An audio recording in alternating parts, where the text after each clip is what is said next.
Jovan, Buha! Buha! Yo, I'm Jovan Buha, Lakers beat writer for The Athletic, and welcome to another Lakers postgame reaction show. Just got back from TD Garden, where it was a wild night. The Lakers fell 111 to 101 to drop to 40-22 on the season. They are now number 3 in the Western Conference, a half game back of the Denver Nuggets. But most importantly, the biggest thing from this game was that LeBron James suffered a left groin strain at just about the 7-minute mark of the fourth quarter after scoring on Jaylen Brown on a spin move, and exited the game at the 6:44 mark, was ruled out at about the 4-minute mark by the team. And there was an initial report by ESPN that he is expected to miss weeks, not days. Our Sam Amick at The Athletic confirmed that report. But then we spoke to LeBron after the game, and he said that he is not very concerned and that he's going to take things that he's day to day. He's going to take things day by day, and that he expects to be with the team for the rest of the road trip. And that, he still has to figure out, like, they have not done any imaging or any testing yet. So they got to do that first and then figure out the course of action moving forward for LeBron. And he's going to consult with Mike Mancias, his longtime trainer, who's also a member of the Lakers organization, and then also the Lakers medical staff to determine the next steps. But LeBron did seem rather positive and optimistic, all things considered. He said his first thought was the Christmas Day game against the Warriors back in 2018, his first year as a Laker, and that's when he suffered that groin injury that took him. He missed, I think, 20-something games or so, somewhere around there, and that was a serious one. Remember, he said he heard a pop. The video caught him on the ground saying that, and then he also missed I want to say about 5 games in the 2020 or in 2022. I don't remember which season it was, whether it's 2021, 22 or 2022, 23. I think it was the former, but so he's dealt with a couple of groin injuries in LA. I think that latter injury is probably more in line with his projected timetable, but it's too early to tell until they actually do some more testing and imaging. But I would say the fact that LeBron spoke to us after the game, a lot of times when a guy leaves a game due to injury and does not return, they rarely speak to us afterward. So I think that that's something to just keep in mind as we sift through this. But obviously it's a scary situation. I mean, JJ said that there was, obvious concern with LeBron not being able to return and just the potential severity of it.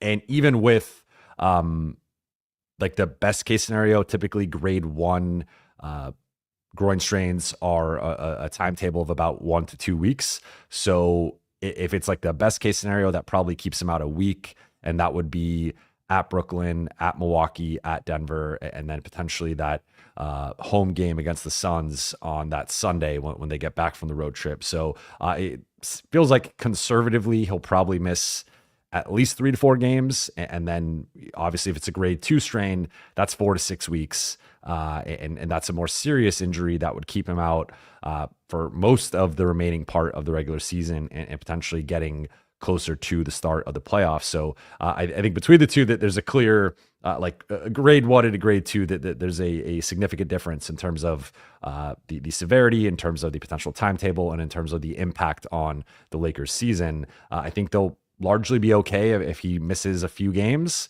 If it starts to get into 10 plus games, 15 plus games, obviously 20 games, they only have 20 games remaining in the regular season. Like, that's where I think this could be potentially catastrophic for the Lakers, at least in terms of their seeding and their momentum going into the playoffs. Because right now, I think part of it's not just that, I think that they will win.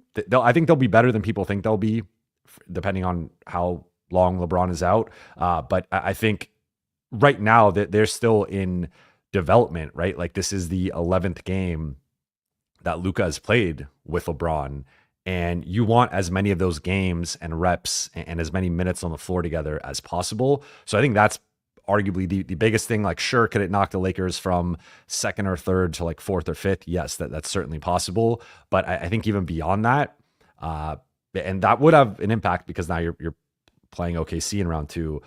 Beyond that, I think that the bigger thing is just going to be the lost opportunity to have Luka and LeBron together. And even if it is just a few games, those few games, like that's upwards of 80 minutes or so, and 100 minutes, that depending on how much they're on the floor together. So like that impacts the sample size. But that was, I mean, I'm going to get more into the LeBron stuff in a second, but it felt like I had to start the show with that.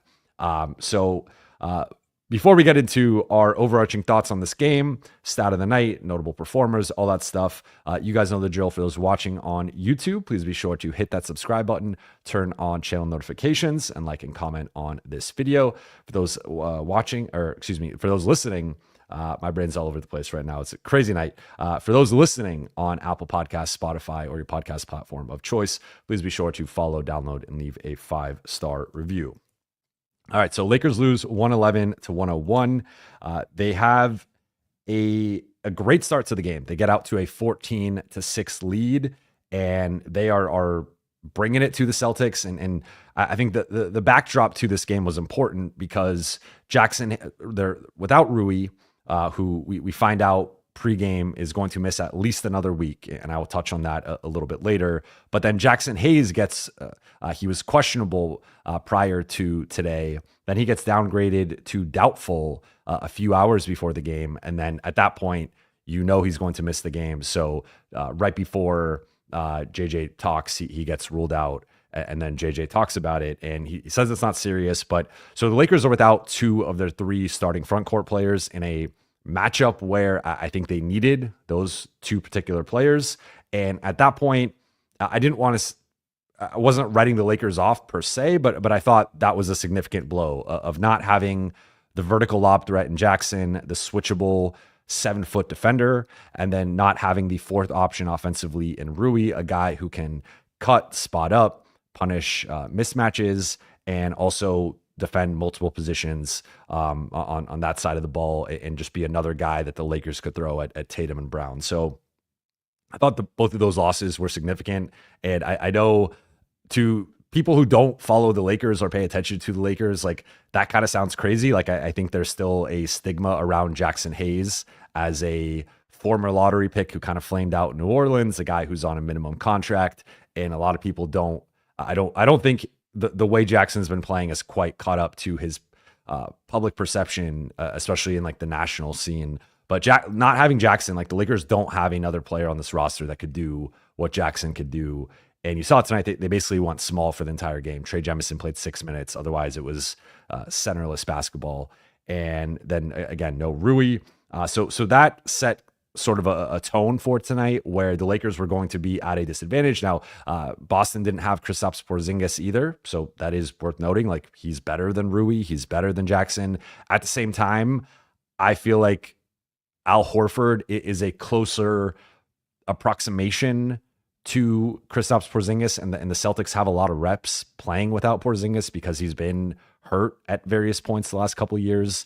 That I feel like that group having that continuity and having an identity, and Horford being able to, like, Horford can space the floor and pick and pop similar to Porzingis. He can actually switch out and I think guard perimeter guys better than Porzingis is. He's obviously not the rim protector that Porzingis is, but I think going from Porzingis to Horford, while you could argue like the talent drop off, and just like I'm not going to make the argument that Jaxson Hayes and Rui Hachimura are better or even necessarily more important than Porzingis, because it's hard to quantify and explain that.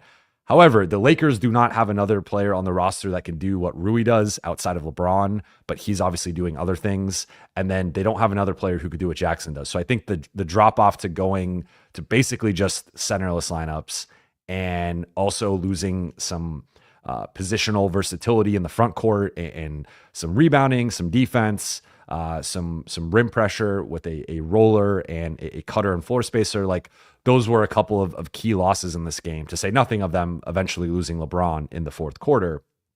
But even with all that, the Lakers get out to this 14-6 start.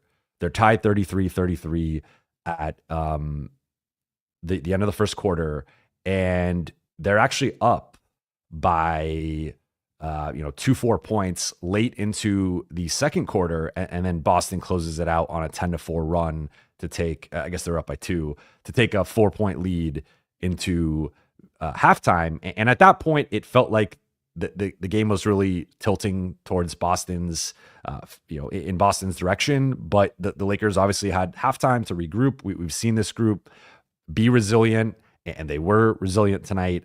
But then they come out and just lay an egg in the third quarter. That was one of their worst quarters in recent memory. They could just not generate anything offensively. They were ultimately outscored. I have it here, 29-13 in that third quarter, and it was just a rough quarter for the Lakers.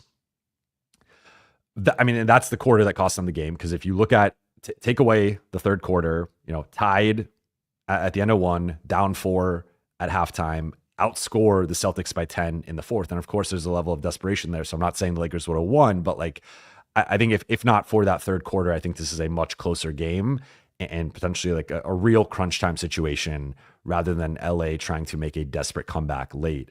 So they make that comeback late. And as they're making that comeback, LeBron suffers the injury. And then ultimately they get within 4 a couple times. Then they get within 4 with about 4 minutes left.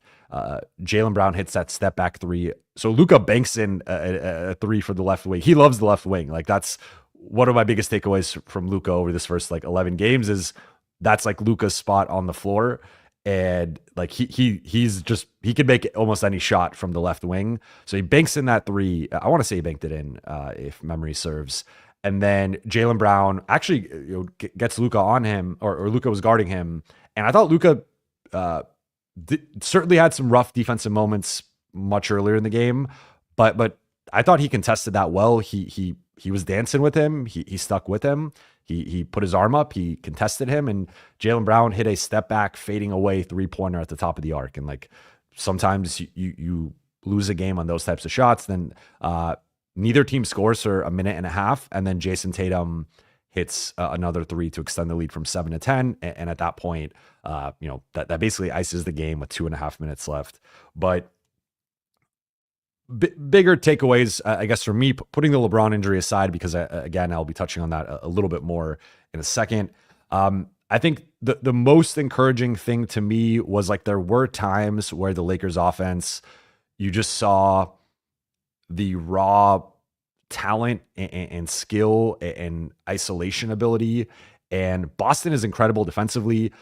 I have said that, when ranking the top of the league, I've continued to put Boston at number 1. I think tonight validated, for me at least, a lot of the reasons why I consider Boston still the favorite, still the best team in the league.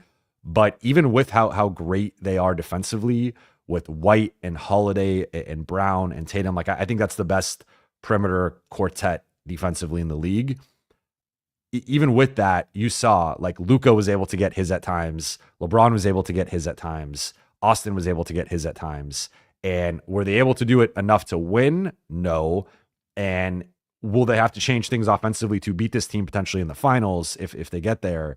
Yes. But I think just in terms of like mismatch hunting against Horford and attacking in transition, and just like the ability for those guys to isolate Boston's defenders and score over them, I thought that was, in general, like there are positive elements of it. Again, I'm going to touch on some of the negatives. Don't worry. I will not overlook the negatives. But overall, like I thought Luka, his overall shooting was a little, it was not to me reflective of the performance he had. I thought that was a very like his fourth quarter kind of saved his night from like a statistical perspective. Austin had a good start, then he kind of fizzled out for a bit until the fourth. LeBron almost had a triple-double at halftime that ends up still falling a little bit short and getting injured. But basically no one else did anything offensively. And I think that it kind of transitions me into the concerns here, where one, LA tried to mismatch hunt against Al Horford. That just didn't work. And I think Part of my issue with it was like it just clearly was not working, and they continued to do it, and it was a bit nonsensical. Of like, sure, would you rather attack Al Horford than Tatum or Brown or White or Holiday? On paper, yes. Like I think I would have tried to attack, honestly, Derek White a little bit more. Like I think among those four, he's probably the weakest compared to like the other three at defending a Luka, defending a LeBron. But they just continued to mismatch hunt and ISO, and I felt the offense got far too stagnant. They weren't able to actually create the advantages and leverage the benefits of attacking that. And that's something we've seen from this group consistently, where switch heavy teams really give them problems. And if you can switch credibly and keep LeBron and Luka and Austin and anyone else in front of you, more often than not, at least like 60, 70% of the time, you are going to get good results against the Lakers offense. And I thought that was ultimately like them scoring 33 in the first quarter and having the offensive start that they had, and having 54, even 54 in the first half. Like you're on pace to score 108 to only finish at 101. I mean, they scored 47 in the second half, and that was carried by that fourth quarter performance. But I mean, basically those two middle quarters, if you look at it, 33 in the first, a combined 34 in the second and third, and then 34 again in the fourth quarter. So those two middle quarters were really where they lost the game offensively. And again, like DFS had a quick 8 points. He led the group in scoring in the first quarter, and then did score the rest of the game. Vando, I thought, what was a bit of a liability at times with just the way that they ignored him, and some like putting him in the dunker spot, I don't think is a sound strategy. I think they could have done a better job, leveraging him as a DHO guy, as a screener, short role playmaker. Jemison only played 6 minutes. Gabe, I thought, had a particularly rough game on the offensive end. He was, the other three bench players all had positive plus minuses. Gabe was the lone guy that minus 18 in his 19 minutes. Jordan Goodwin did some good things, and I thought looked like he belonged for the most part. Did have a couple costly turnovers, and had that one possession where he smoked the layup late. I think it was late in the third. And then Dalton, I thought looked like he belonged more than I honestly expected.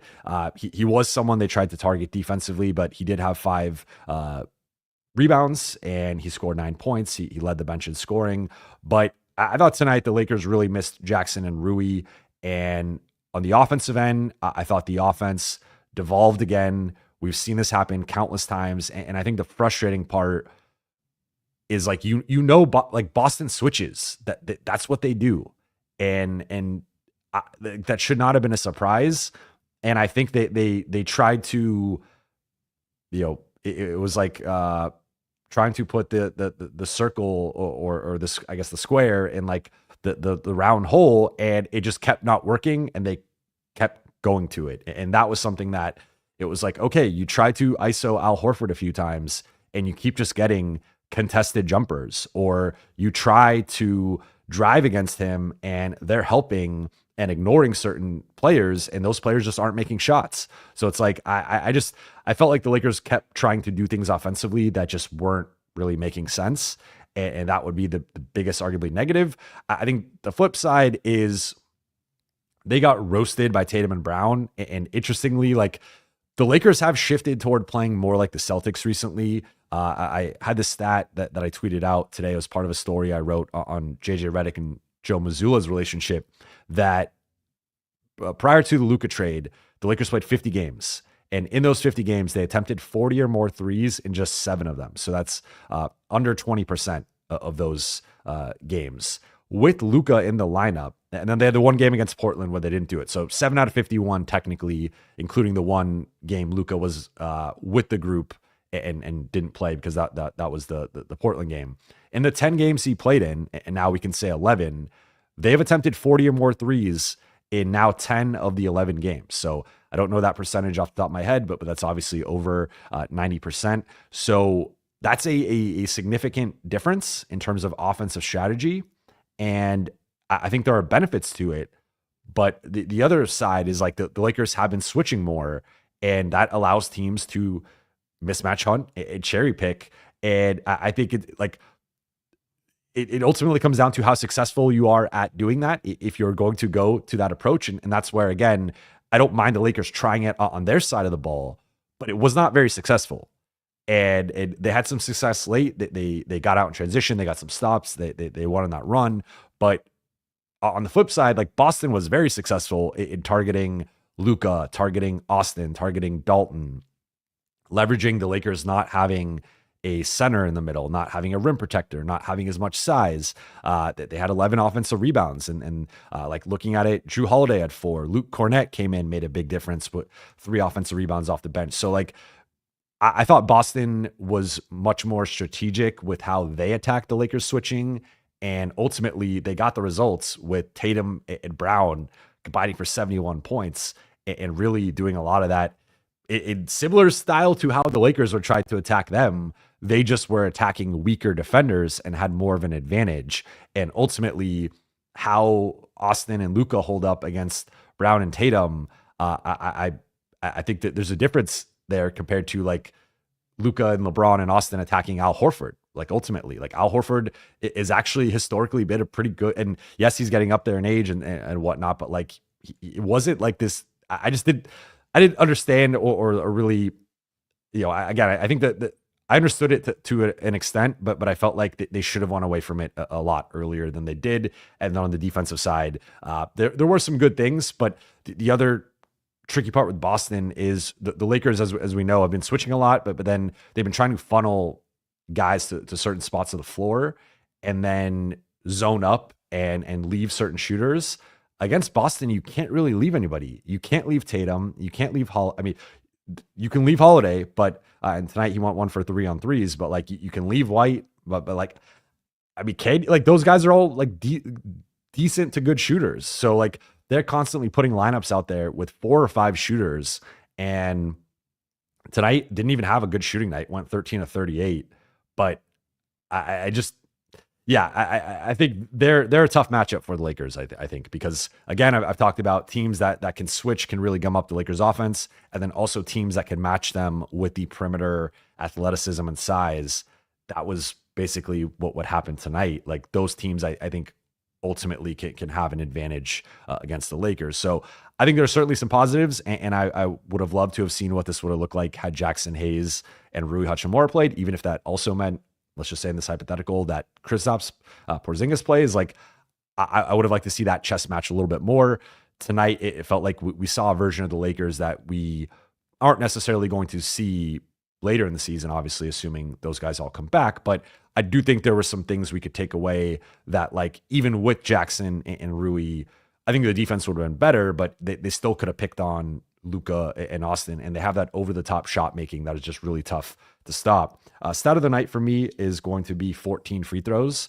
So and I think this was emblematic of the Lakers offense tonight. They only took 14 free throws, which is tied for the 3rd fewest free throws in a game this season. And you can look at like the 45% shooting, the 43s, only, making 35% of them. The rebounding, they technically out rebounded the Celtics, but Boston had more offensive rebounds. Boston got to the free throw line much more. They took 11 more free throws. I'm sure people, I haven't seen it yet, but I'm sure people are going to hammer the officiating. I thought the officiating, similar to the New York game, it felt like Boston set a tone physically, and then they got the benefit of the doubt moving forward. But I felt, especially with Luka, he took 8 free throws. He could have easily taken 14, 16, 18 with the way that they were being physical with him on drives, at the rim, in the paint. I mean, you had the Al Horford dunk where he swings and just decks Luka in the face. Like, I was surprised that wasn't called retroactively a technical or something. Like, we've seen guys get technicals for hanging on the rim for less than that, let alone a like 360 swing into the guy that hits him in the face and knocks him over. And again, I said this last stream against the Knicks, like, I'm never going to be the guy that goes after the refs. That's just not my style of analysis. But I did think tonight that there were several instances in which it was a little bit surprising to see some of the calls. I'll leave it at that. But I didn't think it was like egregious tonight. But I did think that there were some times where it felt like Boston set the tone, and then from that point on, they got more of the benefit of the doubt. Takeaway number one is going to be the LeBron James injury. So I touched on it, but I think based on him talking and the way that he was talking about the situation, I feel like if it was a grade 2 strain or it was a very serious thing where he was going to be out a month plus, he probably doesn't do media. Again, typically when an injured player leaves a game, or when a player leaves a game with injury, they don't do media after the game. So LeBron could have easily declined or whatnot. So I don't want to say everything's going to be okay, and then tomorrow it's announced that he's out for 4 weeks or something. But it based on his comments, based on his attitude around it, and we talked to him a little bit after the press conference in terms, or at his locker about just the Golden State situation and his previous groin injury against the Clippers back in 2022, and so like he seemed to be in okay spirits. I will say that.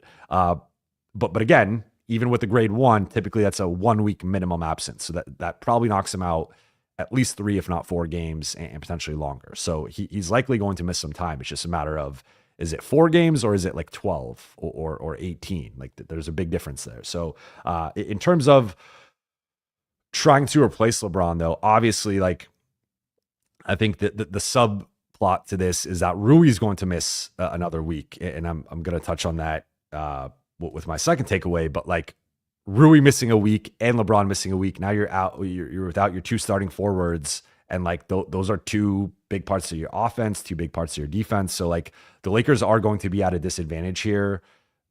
At Brooklyn, I think they still should be able to win with Luka and Austin and the rest of the guys.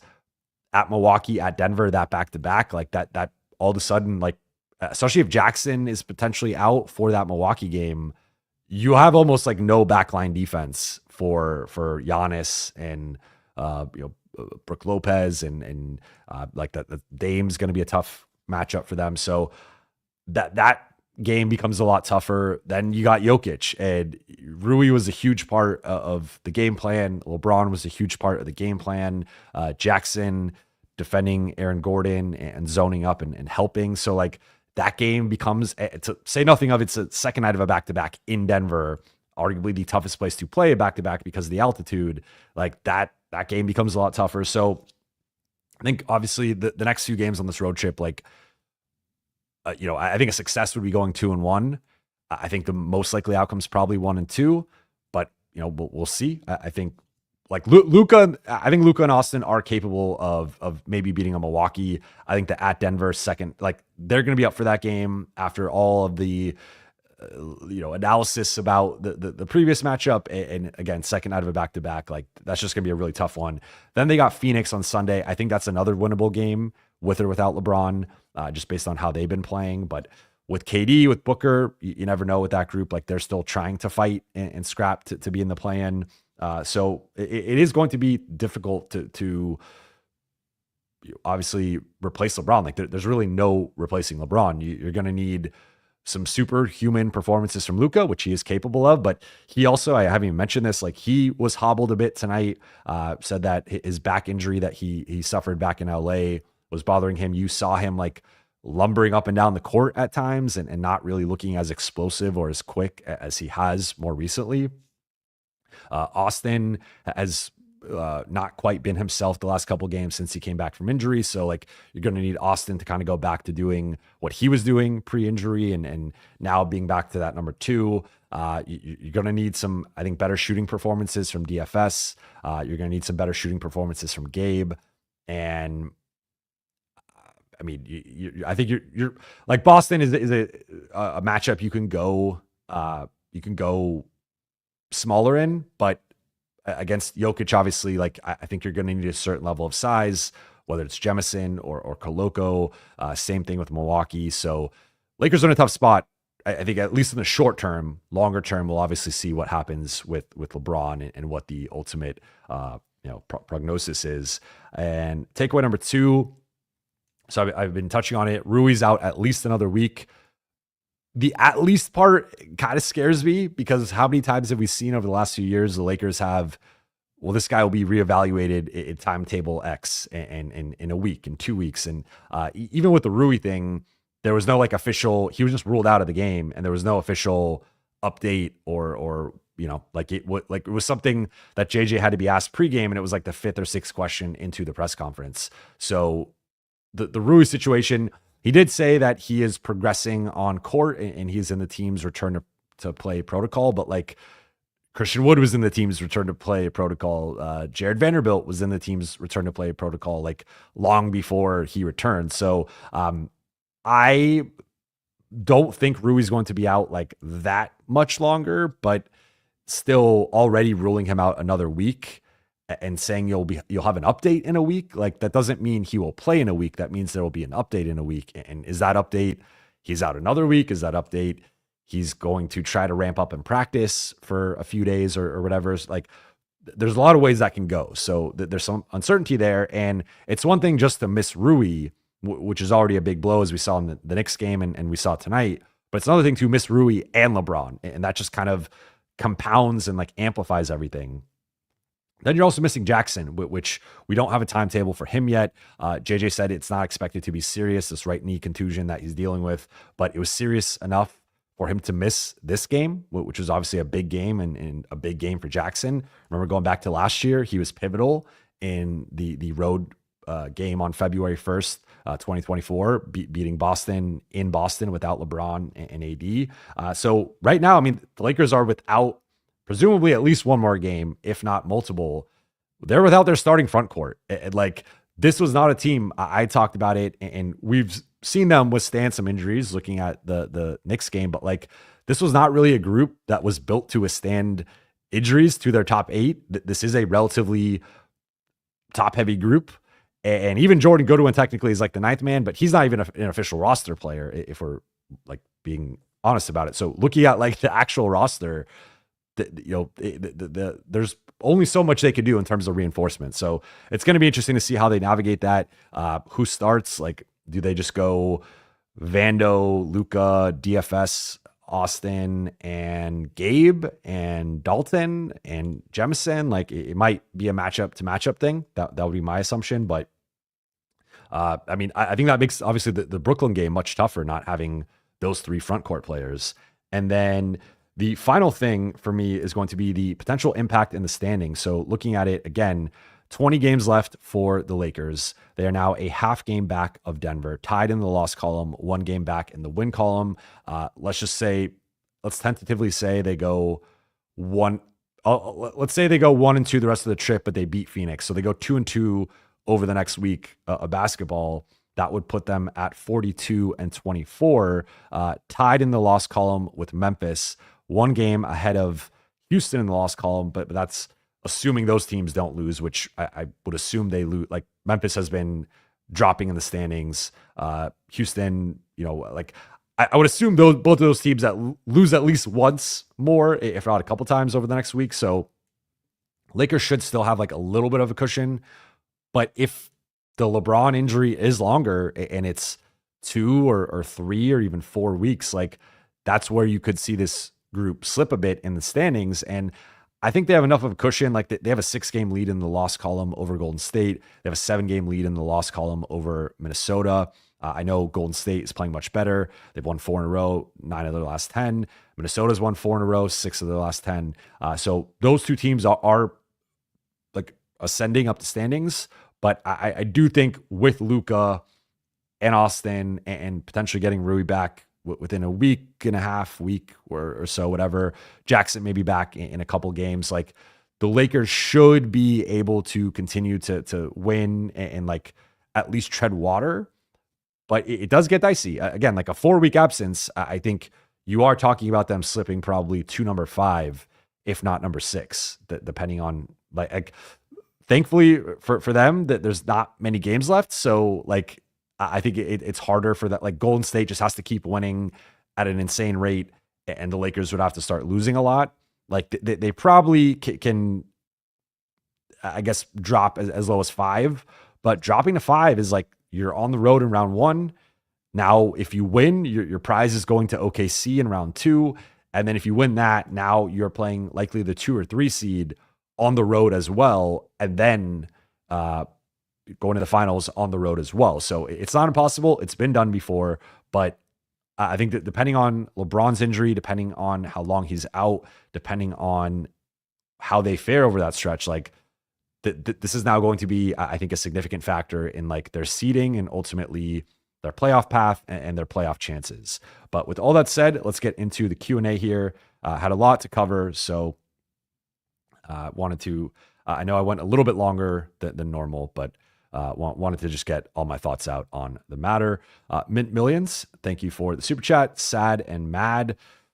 Totally understand. And the part I didn't even mention yet that I probably should have mentioned at the top is like, obviously this is Lakers-Celtics. This was billed by the NBA and ESPN and ABC as like a new chapter. And they had like the promotion around tonight's game. Like it's a Saturday night showcase game.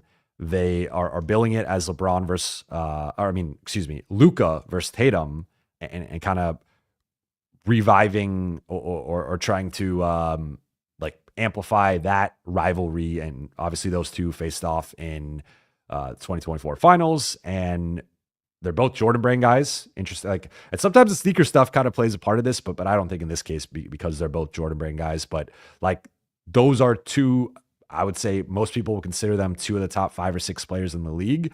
So they're kind of on each other's corner. And tonight, Tatum had a much better game despite them being relatively close in terms of output. But that aside, obviously Lakers-Celtics always means more for both teams. And Joe Mazzulla actually said after the game he played, because another thing here, Tatum played 45 minutes, Jaylen Brown played 42.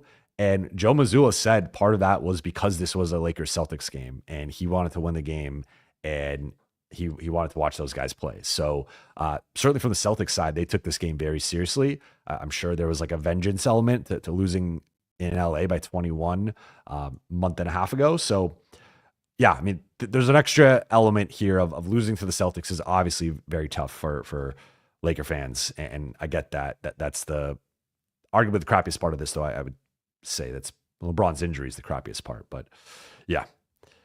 Maddie the Ace, thank you for the super chat. Was really worried about LeBron until hearing his comments. He doesn't sound too worried about it. Yeah, and the thing though that like sometimes guys aren't worried or are kind of worried, and then the imaging tells a different story in either direction. So I think it's ultimately too premature to make a call on how long LeBron is going to be out or whether it's a grade 1 or a grade 2. But based on his comments, based on him talking, I do think that was more positive than not, because I think if this was a grade 2 strain and it was and he said he does not think it's as serious as the Golden State game. Like that is something he said. So, or the Golden State Christmas Day game in 2018. If it was that serious, I don't think he talks tonight. So now that does not mean he doesn't miss a couple, like 2 to 3 weeks. Maybe it's a harsh grade 1 strain and he's out at least a couple of weeks, and maybe it lingers into like 3 weeks. So there's certainly like there's always context and degrees to everything, right? But I think him talking and sounding as optimistic as he was when he spoke, like that, I guess would offer some encouragement in my opinion. Braden, thank you for the super chat. It is always a punch in the stomach when we lose to Boston. Barate, is Luka okay? He was grimacing throughout the game. So he said his back was acting up, that he should be fine moving forward. JJ didn't even mention it, so I would assume if it was more serious, JJ probably would have brought it up. But certainly, like that's another element here with Luka in terms of attacking Horford off of the dribble and also getting attacked defensively. Like I think one thing with Luka, and I've already seen the narrative, which I just hate this narrative that it's followed LeBron a lot, and now it seems to be following or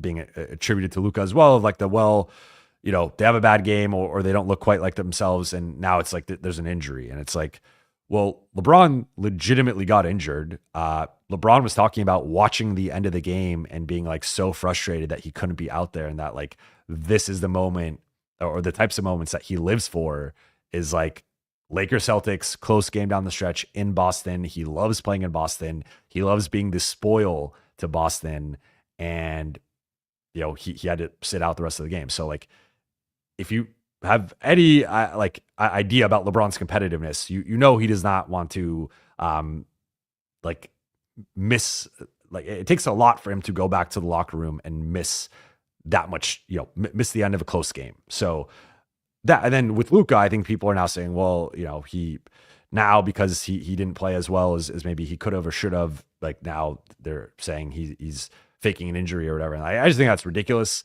And Luka, I give Luka a lot of credit because Luka, like talking to his former Mavericks teammates, to a man, they've all said like, this is a dude who hates missing time. He hates, like, if he can physically walk and jog, he will go out there and play. Doesn't matter what the injury is, doesn't matter the severity, doesn't matter the consequences. Like Luka is a warrior. He wants to be out there playing. So I think if anything, I would give him more credit for playing through that than like trying to retroactively be like, well, oh, he just made up this injury, because like he was really grimacing and hobbled up the court. And, ultimately I think there's an element of like, if you're out there, you're going to be judged on your performance. And that was kind of when I was speaking about him earlier, more looking at him through that lens. But I think we can't ignore that, like he physically did not look like himself and did not look like how he did against the Clippers or, the Knicks for parts of that game. So I think there was an element of that. You also got to give Jaylen Brown credit. I thought he defended him really well. Is this Jorge? Thank you for the super chat. Third quarter was bad. Could have won if fully healthy. Should we rest LeBron until before playoffs begin? More Luka reps without him, future star to pair with Luka. I would not I would rest LeBron so long as he is injured and there's some risk about, risk for further aggravation or just potentially having like a season ending injury. Like you don't want that. So as long as that is the risk, I would be careful with LeBron. In general, I think like they need as many reps together as possible. So I would actually disagree with the notion that like, oh, just rest him and like figure it out later. Like they've only played in 11 games together and now not even 11 full games.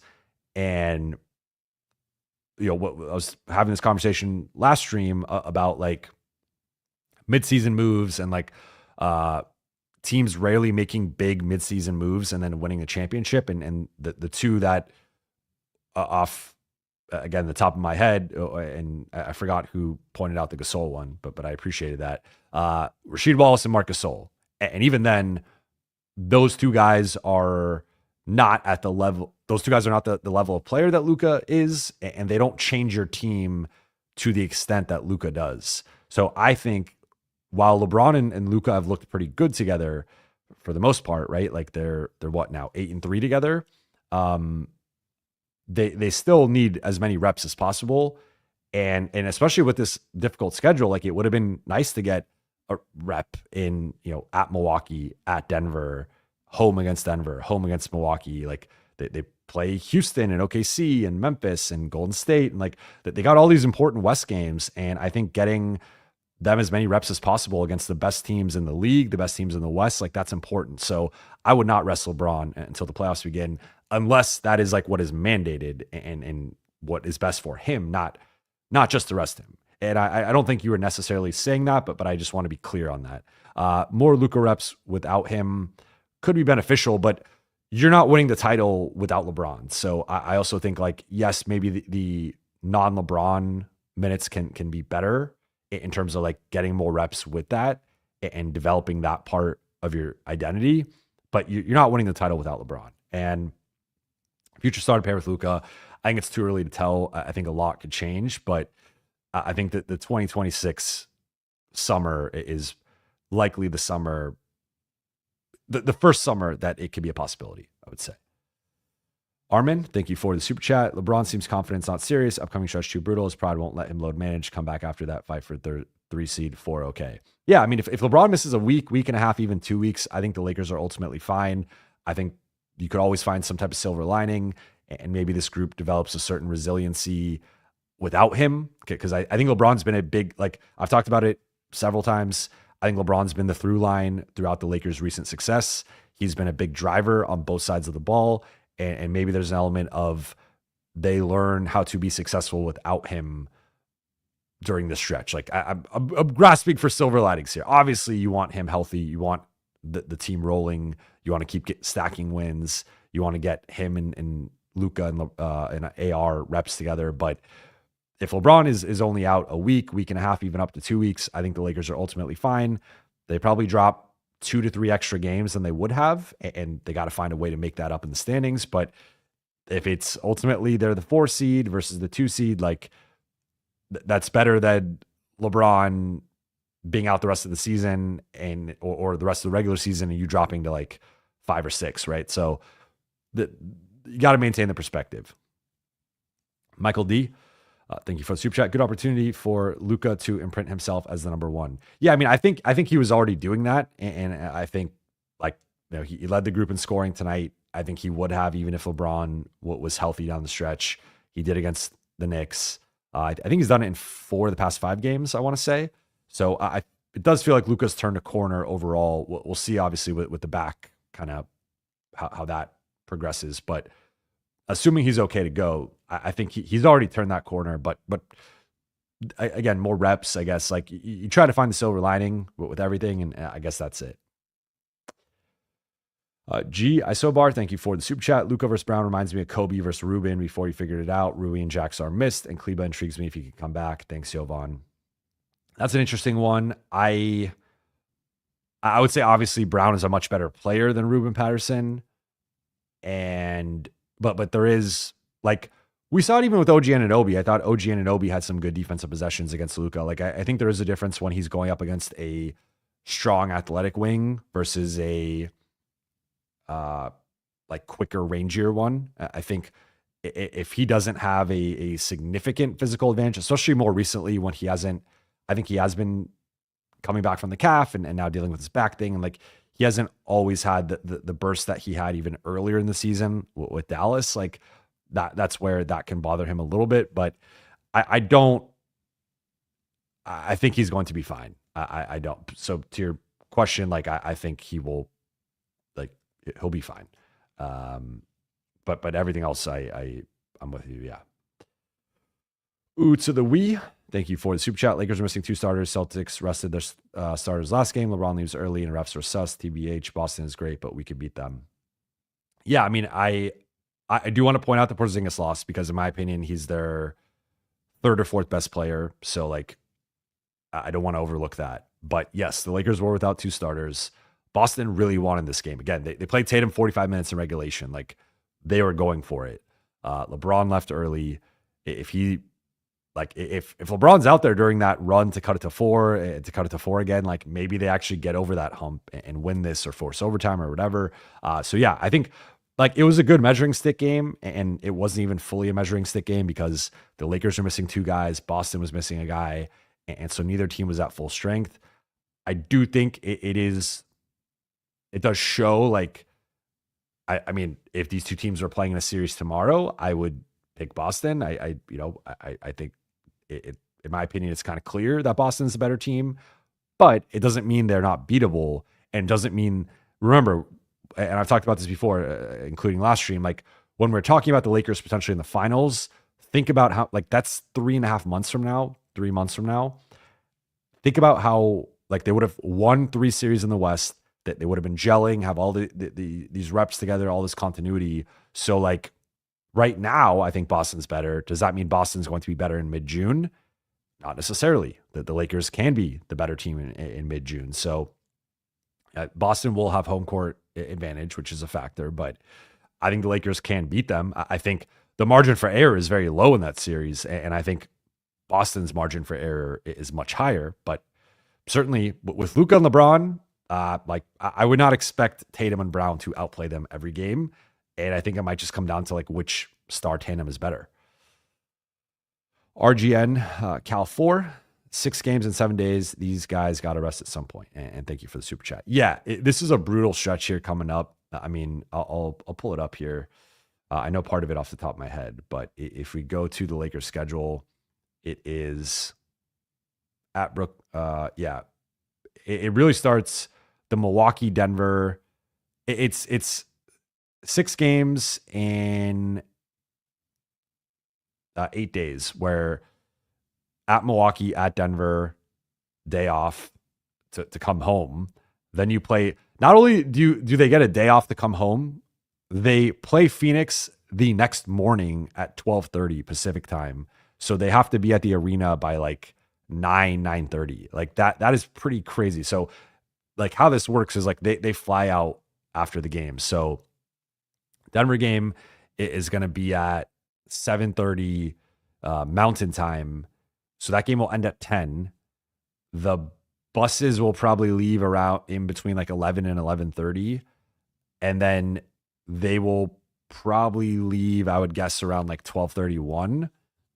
And then get back probably at, so I guess that's 11 Pacific time. Probably not going to get back until what, like 2 a.m., 2:30, 2-ish.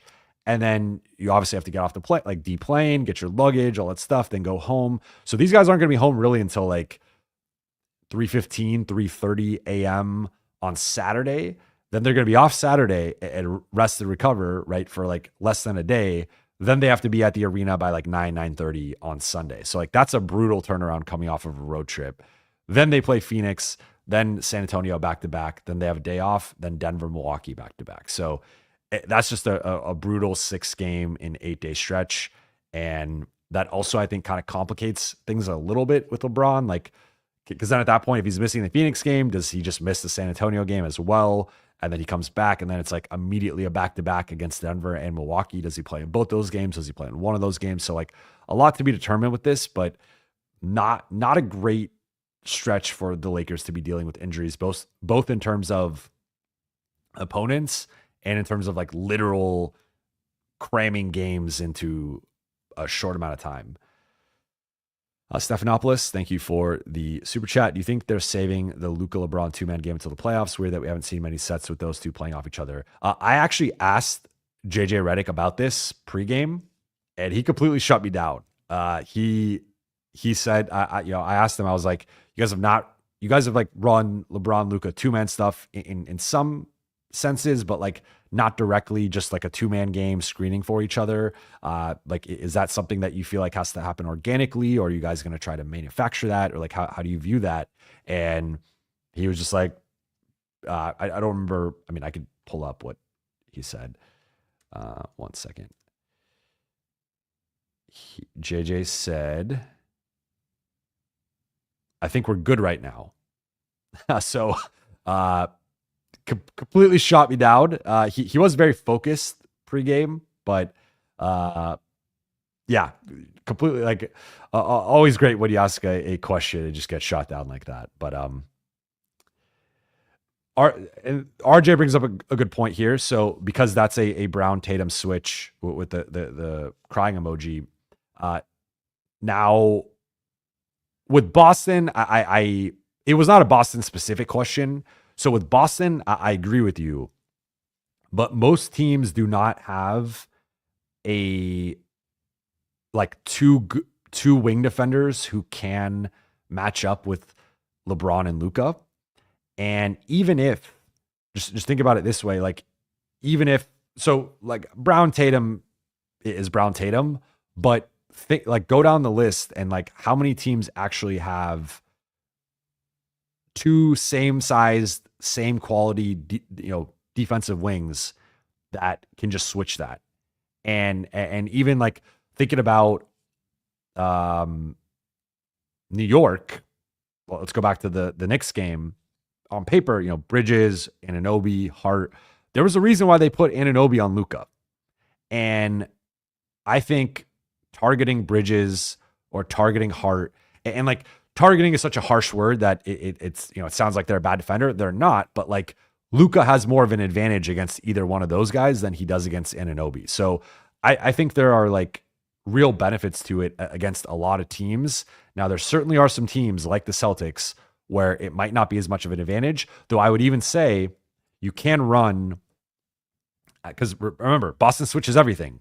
So you can run actions to get, you could run a LeBron pin down or some type of action, 3-man action, stack action to get Al Horford switched onto one of those two and then attack that way and at least attack in motion where they're trying to recover.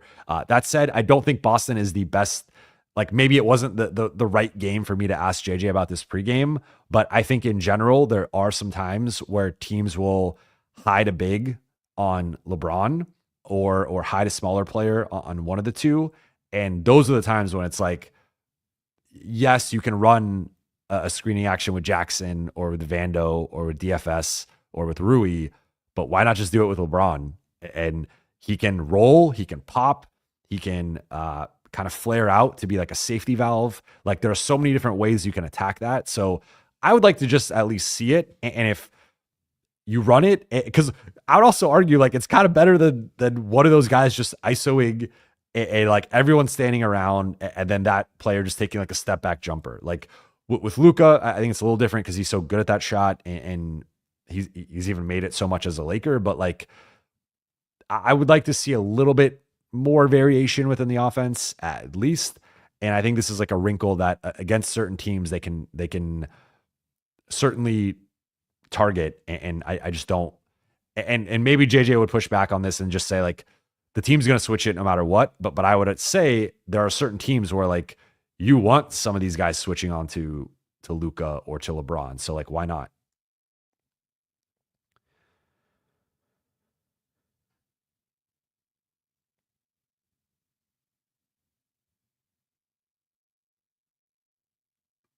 All right, going to go about. I'm going to be careful of how long I say, but about 10 more minutes or so. I still got to finish writing tonight.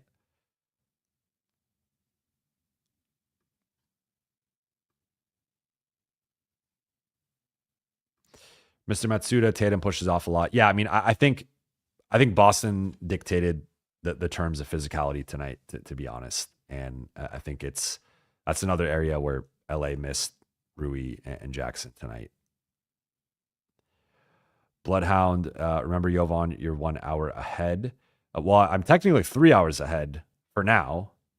Oh, well, you mean because DST, yeah, just pushed ahead to happy DST to everybody. Yeah, but I'm 1 hour ahead, but I am like now I lost that time. My flight did not change time, so I still have my flight tomorrow. I still have to write tonight. So yeah. DST is can be fun right now, not very fun. King Carter, Jovan, do you feel fans are overreacting a bit? I mean, I would say in general that's like a typical fan response. So I'm not going to fault them. I would say like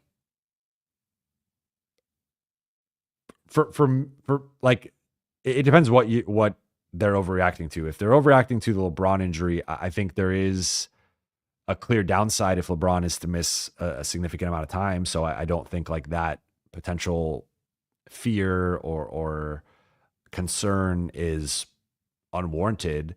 As for like big picture, I would not. I know there's stuff about Luka and physical defense or like certain guys making shots or whatnot. Like I think we have to keep the big picture here in perspective. And it's actually kind of a point I wish I made earlier, but like Lakers are 120-25. This is the defending champs, in my estimation, the best team in the league. But I think at worst, they're the third best team in the league as their record indicates.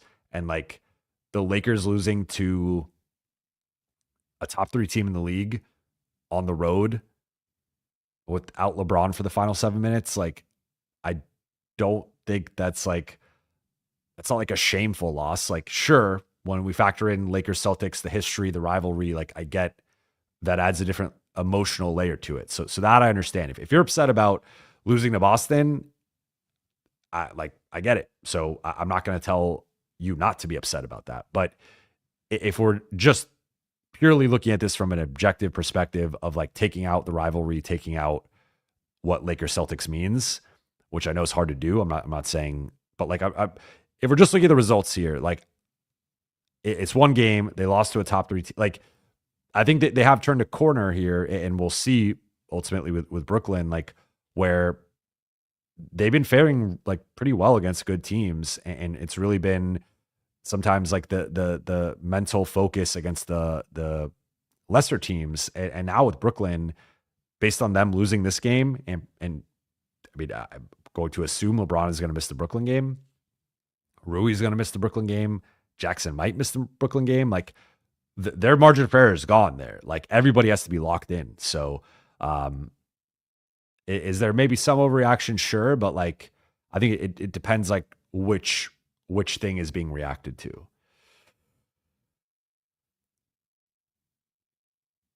Fang Charlie says at Jovan Buha, I can feel the late night gang being down and out today. LOL, but I feel all right. Fans overreact, as Kane Carter says. LOL, and it's fine. I don't blame anybody for overreacting. And shout out to the late night gang. I want to appreciate you all. It's what? Well, technically it's 11 p.m. Pacific time because we did the time jump in the East Coast. And I know obviously many of you are in different time zones, but I appreciate you all for being up with me this late at this time. L.A. Jovan, would you consider moving AR in the offseason for Dyson Daniels and a Kongwu? I'm going to answer this way. I don't think the Lakers would do that. I think their bar for trading Austin is higher. I think if you're trying to construct an Austin trade, I think that is like the right direction of like a defensive big guard and like a big, but I don't think, regardless of what I think, I don't think the Lakers would do that. Mr. Nobody, I feel like Dalton has improved a lot on defense lately. Yes, I agree. My slight pushback to this would be like, I think he was so bad defensively that I think he's gone from like very, very bad to like bad to kind of bad, depending on the night. So like, I think he had a lot of room to improve.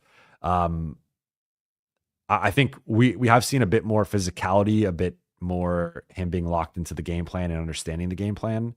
I think the rebounding has been back lately where that disappeared for a bit.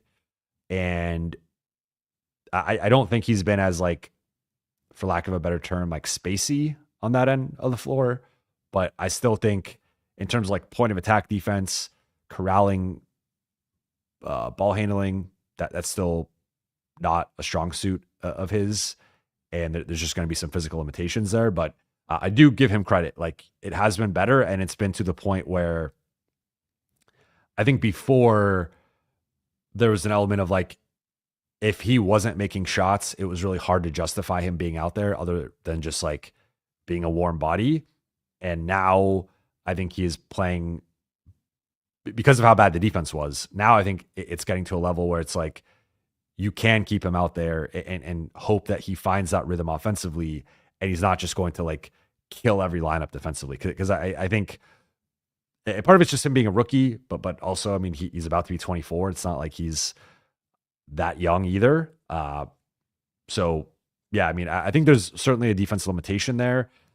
I have some questions about like what that, like, I still view him, I guess it's him versus Goodwin for like the 9th spot. I would not put him higher than that unless there's an injury, but I think he has made strides for sure. I don't want to like discount the progress. I just also don't want to over like embellish how much he's like. I don't think he's a good defender. I don't think he's an average defender. And frankly, I don't think he's close to being an average defender yet. I think there's been some strides, but I think it's still a work in progress. GM, thank you for the question here. As a beat writer, how many hours of sleep do you get? It really depends on like, so I'll give you my schedule right now. It's 3:20 a.m. Eastern. My flight's at 2 p.m. I got to be at the airport. I like to push it. So like 1 o'clock, I'll say. And it's probably like a 25 minute ride from my airport. So I'll probably leave around like 12:30 to try and get there at 1. And so it kind of just depends how late I'm up tonight. I'm going to guess I'm probably going to be up till 5:30. So then it's going to take 20 minutes to pack or so, because I bring a lot of equipment for my lives and like set everything up. So I would guess I'll probably get like 6 hours 6-ish, 5.5, 6 tonight, and then try to make up for it tomorrow night and get a lot more sleep once I get to New York. Jake from State Farm, I like the Lakers defense to start the first 7 minutes of the fourth, 9 points in 7 minutes. That's a good, I would agree. I don't think they got like cooked defensively the entire night. Like I just think in especially in like that third quarter and like late in the fourth, that there was some rough stretches there. So who was out there? It was DFS, Vando, LeBron, Austin, and I'm waiting on the, I don't know who Dalton. Okay, yeah. So I mean, you went pretty. So to recap, Austin, Dalton, DFS, Vando, and LeBron. So you're going like that's your three starting front court guys from tonight's game, plus Austin. So 4 starters plus Dalton in the Luka spot, and you could even make a case. I thought Luka was better late in the fourth, but like that he wasn't as harmful as Luka, that Dalton wasn't as harmful as Luka was earlier. So like, yeah, I mean, that was basically like, 4 of the 5 starters together. And that group went on that run to get it to, they cut it to 7 on that LeBron layup. And then he got hurt. And then that's when things kind of flipped. And then obviously he went out.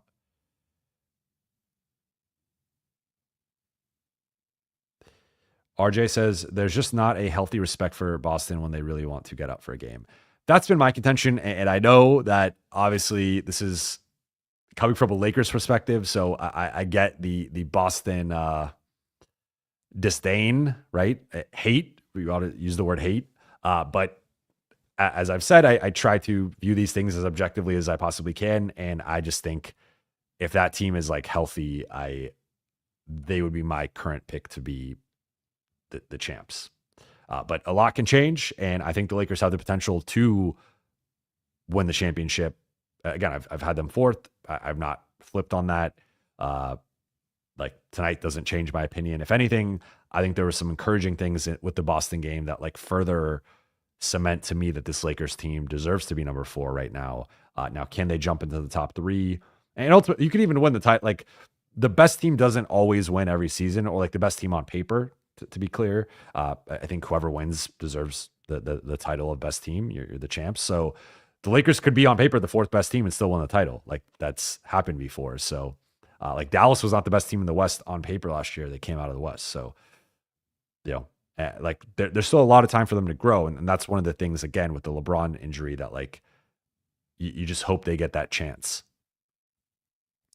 JR Madrano, thank you for the super chat. You're the GM. How would you approach the team building aspect this summer? How would you build and add onto the team?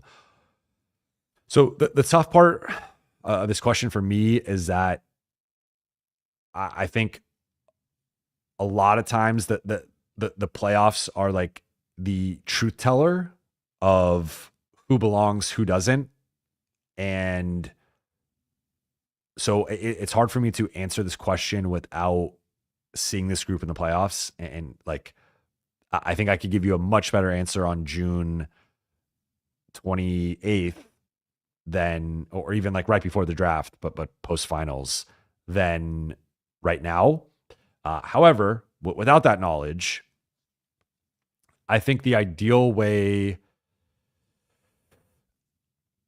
to build this roster, I would, for as good as Jaxson has been, I would try to, so before I even I would try to keep Jaxson, but based on him being a minimum guy, and the Lakers do have bird rights, but like there is a limitation ultimately to like how much. So I believe they might be able to re-sign him on like that 5.7 taxpayer MLE, but I think they would probably have to if my understanding of the CBA is correct, and I'm not 100% on this, but tentatively, I believe they could use one of their exceptions on Jaxson, and that would be like more than they could pay him just based on even having his bird rights and like just building on like a minimum contract. So that's certainly something I would consider. But I think that the bigger priority, in my opinion, would be getting like a better center and ideally starting that player and moving Jaxson to the bench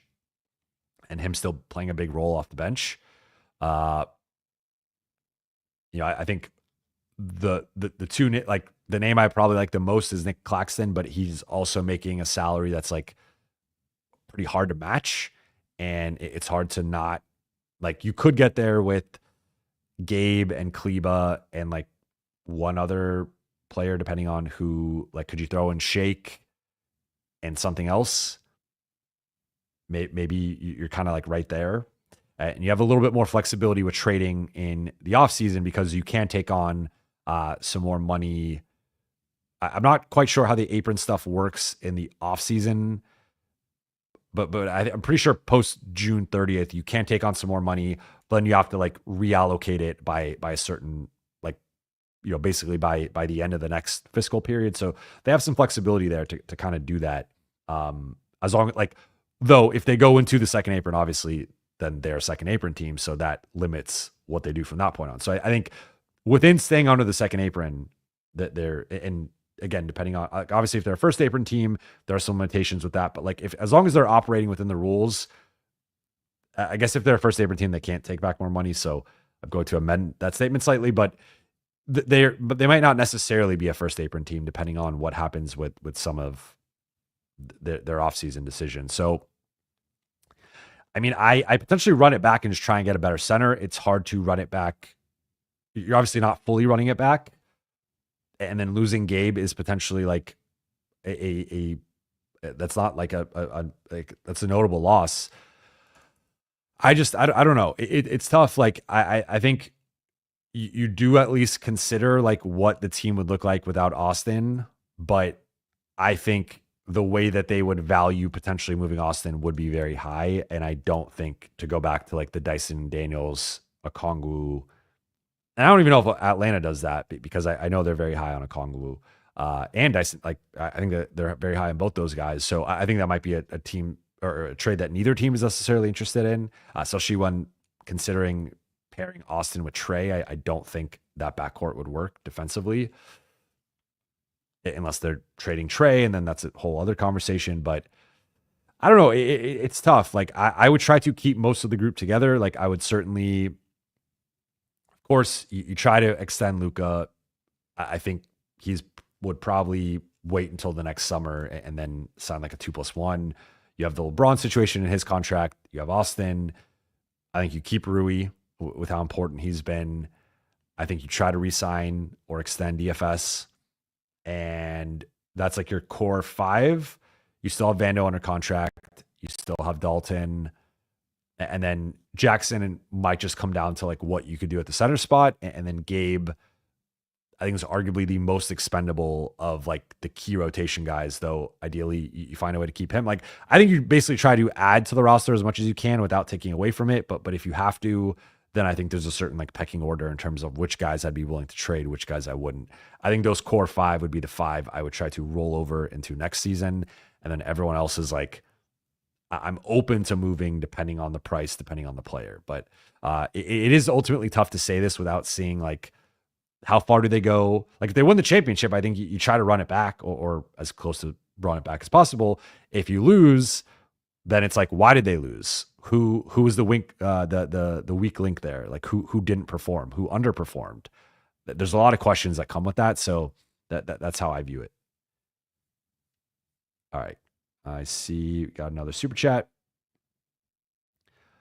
Is it Aziz? Thank you for the super chat. Could we see beating the Nets if we rest both Don and Braun? I think AR can handle it. Maybe Luka against Bucks. Bring back Braun for Nuggets. I don't want to like make it. I don't want to assume yet, because we know what assumptions do.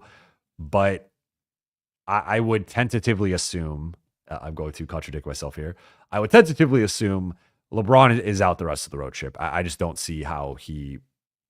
I mean, if he comes back against Denver, he really is a cyborg who just is like not of this universe, and that's certainly possible. But like, this injury, typically it's at least a 1 week absence. And I would assume the Lakers year 40 or age 40 player, most year 22, most mileage in NBA history. Like I would assume they're a little bit more cautious and conservative with him. So I would assume he misses at least the rest of the road trip, if not a little bit longer.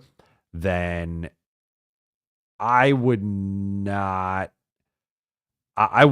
bench Luka against Brooklyn unless he physically can't play or it's unwise, just because I think the Lakers are at risk then of losing. Like Brooklyn's still been, they've lost 7 in a row. I was gonna say, I feel like they've still been, they've had some close, to that point, like the results have not been there, but they just lost to Charlotte by 3. They lost to Golden State by 2. That they had several blowout losses in a row. They lost to Washington. That's pretty bad. Yeah. Could you beat them without Luka? Yes. I don't think it's a guarantee. And I don't think at this point, again, I partly determine my answer based on like LeBron and the severity of his injury, but if he's out for a while, you got to take your guaranteed wins. And like, ideally you just blow out the Nets and you could rest Luka in like late third, early fourth, and like, you just beat them. So I would not play with fire though, personally. Ahmed Braun, thank you for the super chat. Tough stretch coming up with all these back-to-backs. I hope we prioritize health over the second seed. Healthy roster, we have a real shot. Rui was missed tonight. Agreed on all fronts. Like I don't think they should. Again, I don't think they should put LeBron or Luka or Rui or any of these guys at risk. I think it just comes down to like they have their own diagnosis, that their internal metrics of one guy should and shouldn't play, and I trust that. And I would just say like if they can play, and there's no real risk other than like the general injury risk that any player takes on when they play, like play them. If there is increased injury risk, and there's some long-term ramifications, then don't risk that and let those guys get healthy. So I think I'm with you at this point. I think health is more important than the 2 seed. It's better to be the 5 seed healthy than the 2 seed and not healthy, especially with the top guys, especially with starters.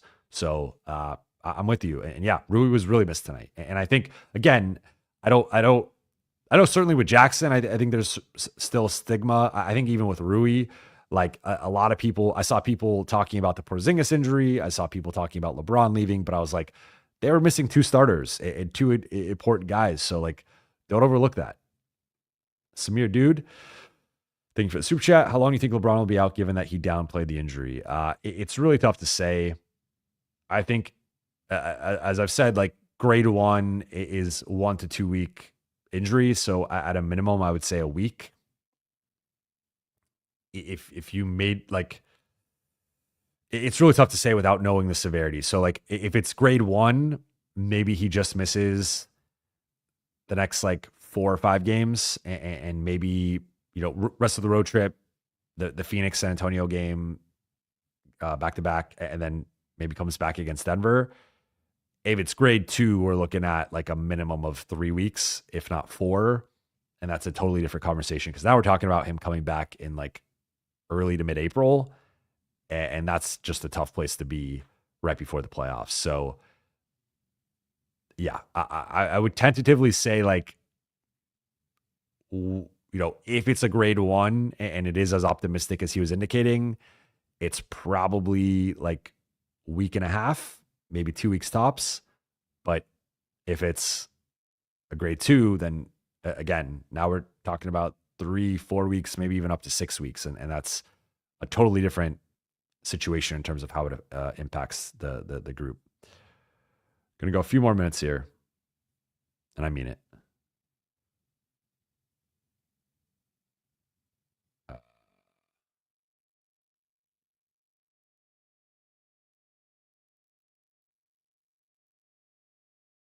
Wait, what? Who? What? What's going on? All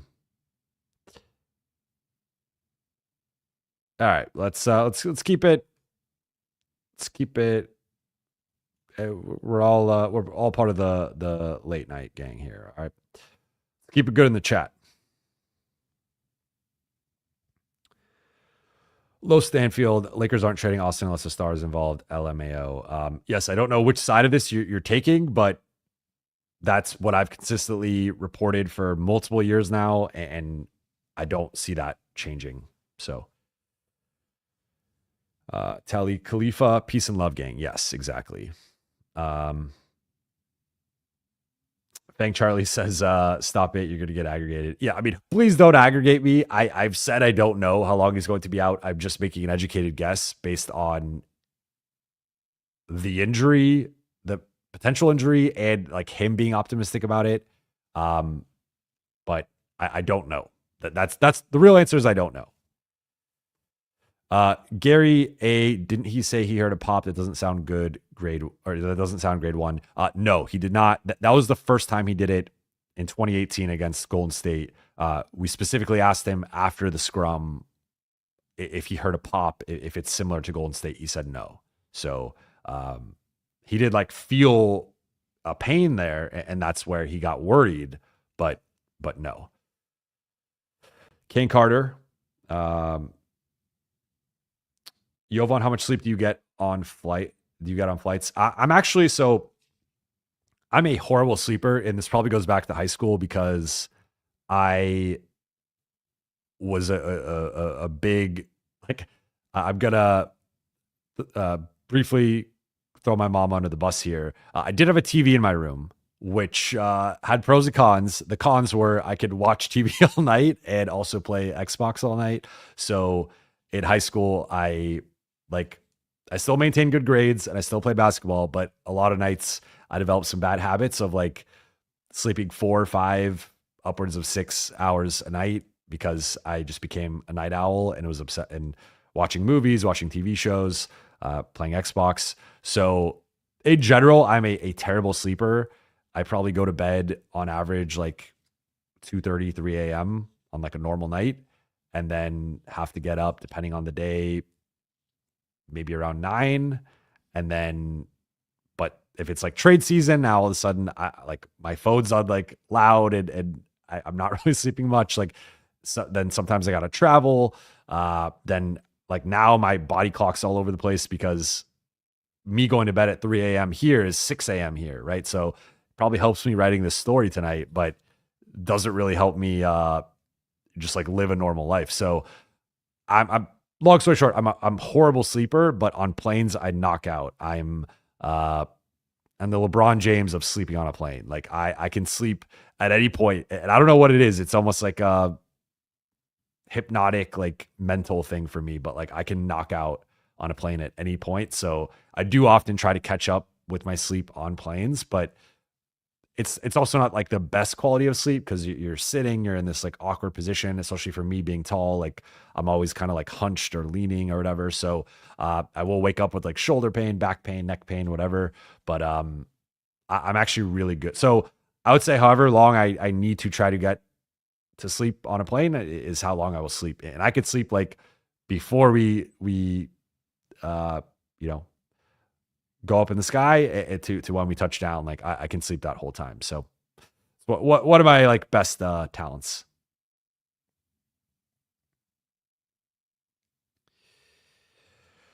Art of War says PS4 Buha, not Xbox. So I originally had a PlayStation, then a PlayStation 2, then I switched to Xbox 360 or Xbox, then 360. Then I didn't play video games for a long time.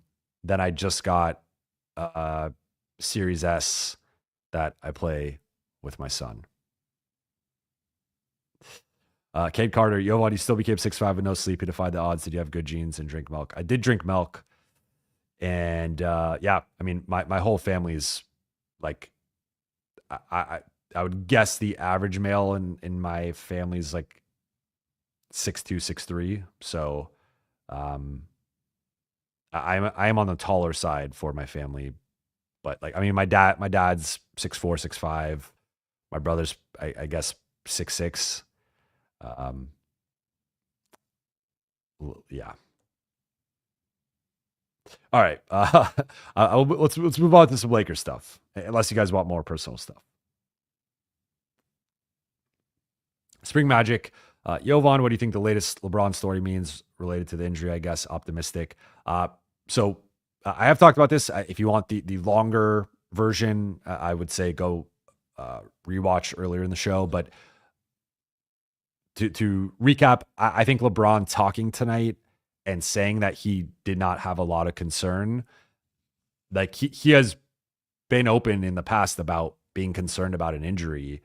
And I think by nature, he tries to downplay it. And like that's sort of how he approaches these things. But I think if like typically there's been, I mean, happened with AD multiple times. It's happened with other guys. Like typically when a guy exits a game and does not return, we do not speak with them post game. And that's like one of the, sometimes we get upset with the team or PR or whatever about a player not talking. That is like almost always an exception where it's like, okay, if the guy got injured and they left, like we understand. Like that's just kind of one of the unwritten rules is like if a player gets injured and they don't return, they typically just leave the arena. It's a little bit different on the road, obviously, but like I think if this was a much more serious situation, LeBron probably doesn't talk or he has a different tone. Now that said, there's been no imaging or testing yet, so like that's where that ultimately will determine what we're dealing with here. So or what he's dealing with. So I would tentatively say it seems a little bit more optimistic than like the worst case scenario, but the worst case scenario has not been ruled out yet technically. So it's hard to say, but it feels more like a grade 1 than a grade 2, but even with a grade 2, that could be 2+ weeks. So that's not like a short amount of time, especially with under 6 weeks until the playoffs.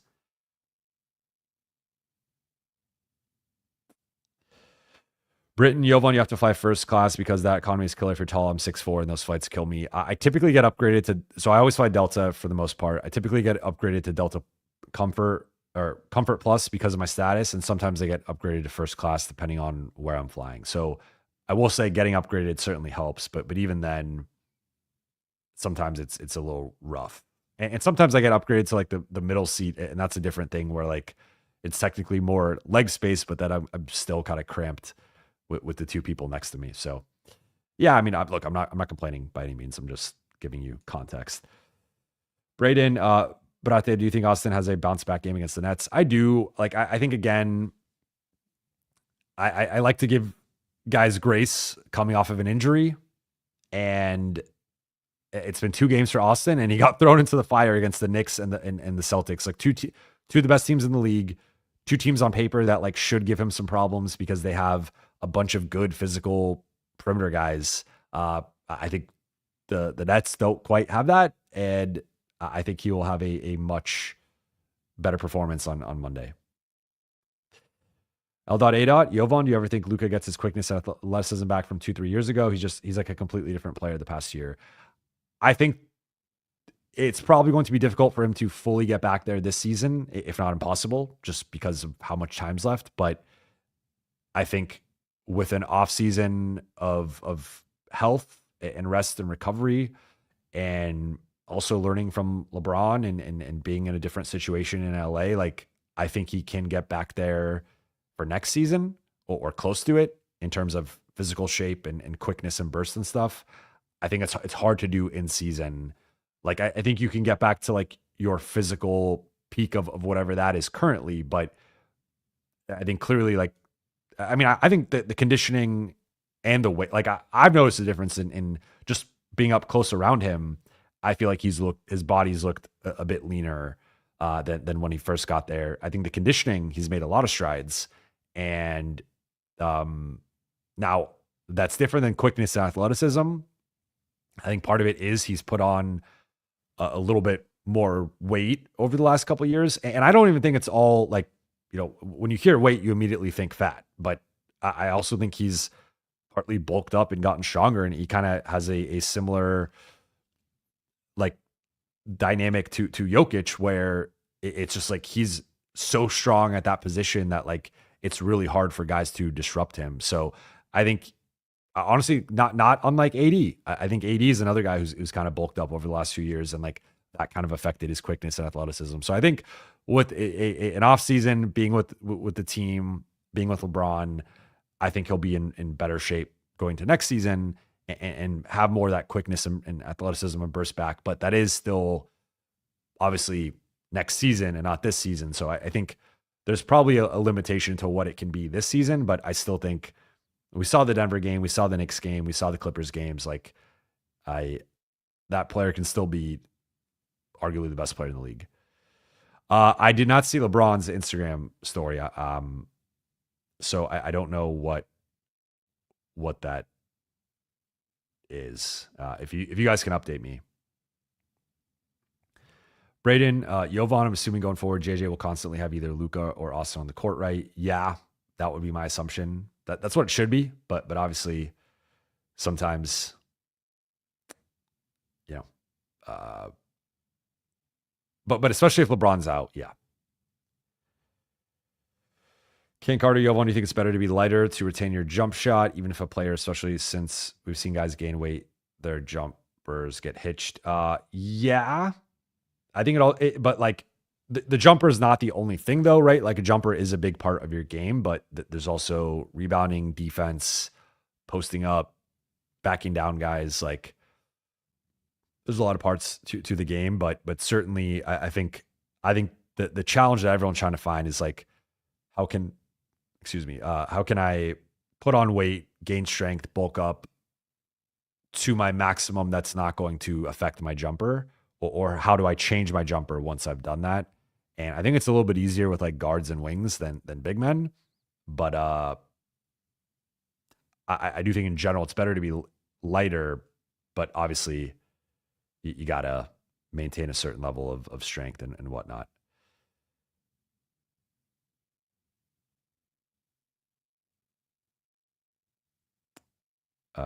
Okay. He posted an Instagram story, lost and found Georgia Smith. I do like Georgia Smith. Let's see. I'm going to quickly Google the lyrics here.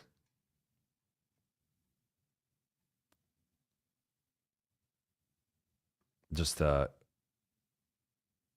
heard this song before, but I don't know the lyrics off the top of my head. All right.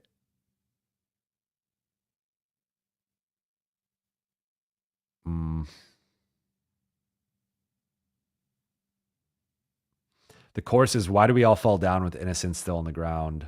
No, oh, why do we all fall down and apart on the lost and found?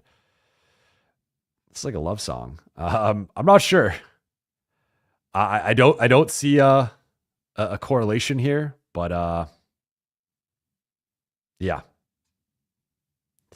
Well, look, I will say LeBron is sometimes intentional about both his social media posts and song choices. So I don't think this is like that crazy of a thing, but yeah. Art of War, Buha, who are your top 5 rappers of all time? So there's 2 different answers here, right? There's like, who do I actually think are the top 5 rappers of all time, and who are my top 5 rappers of all time? I would say like the top 5 rappers I've listened to throughout my life. Also, I guess my career. If we're going like my most played rappers, I would say, well, Drake's number 1. That's without a doubt. I would go Lil Wayne, Eminem. I'd probably put Eminem 2, Lil Wayne 3. The Game 4. Big Game guy. And I can I say like pre 2017 Kanye? Is that like I mean, My Beautiful Twisted Dark Fantasy is one of my favorite albums of all time. Obviously, Late Registration, College Dropout. He's got some classics, but I would say Cuddy. Ken Carter asked if I'm a Cuddy guy. Yeah, big Cuddy guy as well. Like I am. I do like maybe sad. I mean, look, Drake's my favorite artist, so I think there's an element of like sad, emotional, and even Eminem that was more like anger, but The Weeknd, Party Next Door, Cuddy, I'd have like those are some of the kind of like I almost consider it like a mix of R&B and rap a little bit and some pop in there. Adrian Gonzalez, who's your barber? Right now, I'm going to a guy named Joe, but that is because my full-time barber is his name's Liam. He is currently uh, going. He had some health stuff he was dealing with, so he was out for a few months, but he's going to be back soon. But right now, I'm going. But they're in the same shop, so sometimes it's a little awkward. And I don't know if you guys have ever dealt with the whole same shop barber thing. It's pretty. It feels like you're almost cheating on your girlfriend or boyfriend or whatever, your significant other. It's like your significant other and your side piece are there. That's awkward. Okay, Carter, do I listen to Serbian music? A little bit, to be honest, not much. When I'm with family, yeah. The 10th letter. Cheating on your barber is worse than doing it to your girl. Man, we're going off the rails here. Okay, Carter, Jovan, how do you look so young? You haven't aged a day over 22. I still get carded, which is like on one hand flattering, and on one hand I'm like, I'm clearly not 21. Like, can we not do that?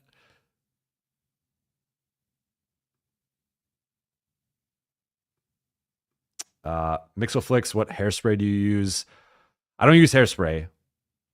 I used it for my wedding. That's the one time I used it. I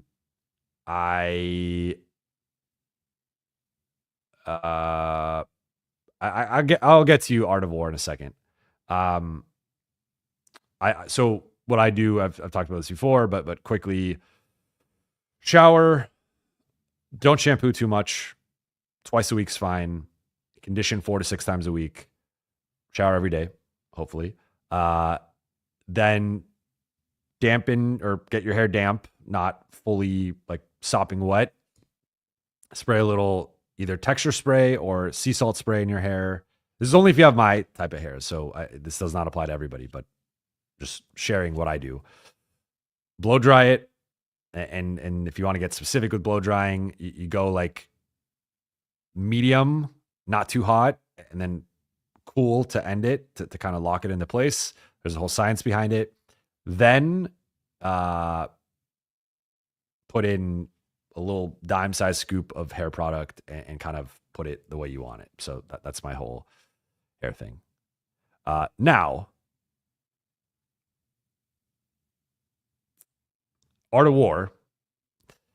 Buha is young. He didn't grow up on Tupac, Dre, Snoop, Cube, DJ Quick, DPG, Too Short, Bone Thugs. I grew up with some of these guys. I've listened to plenty of Tupac. I've listened to plenty of Dre, especially coming up like late 90s, early 2000s. Obviously not The Chronic, but Dre, Snoop, Cube. Like I've heard all of the OG W. NWA. Wrong letters there. A little bit of Too Short. That never really got into Too Short. Got into Bone Thugs. So back in the iPod days and LimeWire and all that. So I would say like I did kind of miss that era in terms of like I wasn't born for part of those guys like peaks and or was like a baby or like a little kid, so I wasn't like listening to like gangster rap or West Coast rap at that age. But I certainly have plenty of songs from most of those guys, and I was giving you like my 5 most listened to rappers myself. I think obviously if we're going like all time, I think Tupac, Biggie, Jay-Z, those are 3 of the 5. I think you could throw Eminem in there. I think you could throw Wayne in there. I would selfishly throw Drake in there, but I get why a lot of people would not have him in there. So, you know, I think Kendrick is ascending into that conversation despite how much it's ripping my heart out. But yeah. Justine Severo keeps saying MC Hammer. Will Smith. I did like Will Smith when I was a kid. And of course, Fresh Prince is a classic. Britain, what were the meals for today? Meals were actually pretty good. I'll give Boston credit for that. I like Boston as a city. Not obviously grew up hating the Celtics, so I'm not going to go that far. But it was fried chicken with Mike's hot honey. Then chicken tenders, chicken pasta, beef, then some veggies and salad stuff, and then really good desserts. They had cookies, they had donuts, they had brownies. Pretty good spread. Not gonna lie.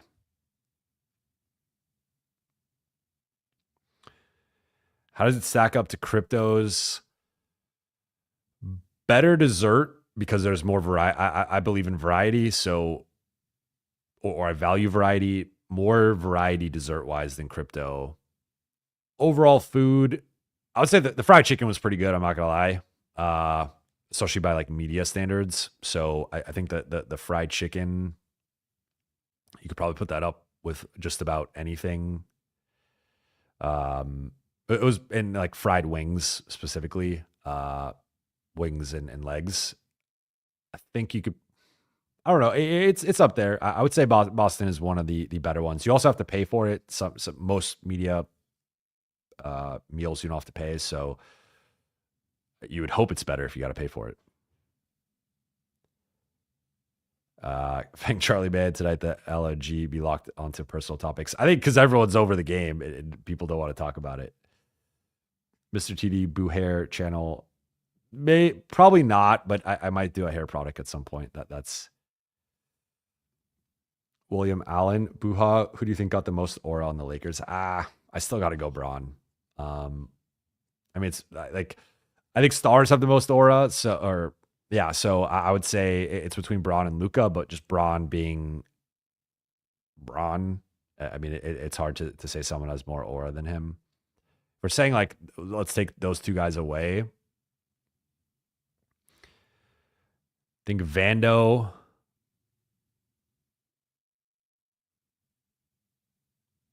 Maybe Vando. I would lean Vando. Now my mom's getting on me about the Puerto Rican artists.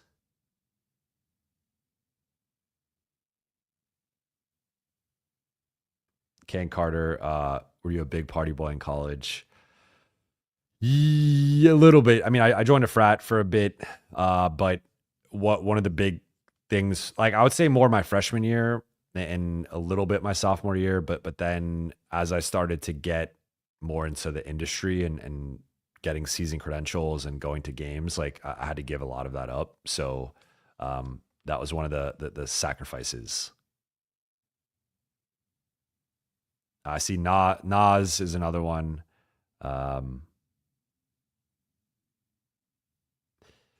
Buha, we need you to 1v1 flight reacts. Okay, I guess let's make that happen. Even though I got to get some more games under my belt. It's been a minute. I've only played a couple.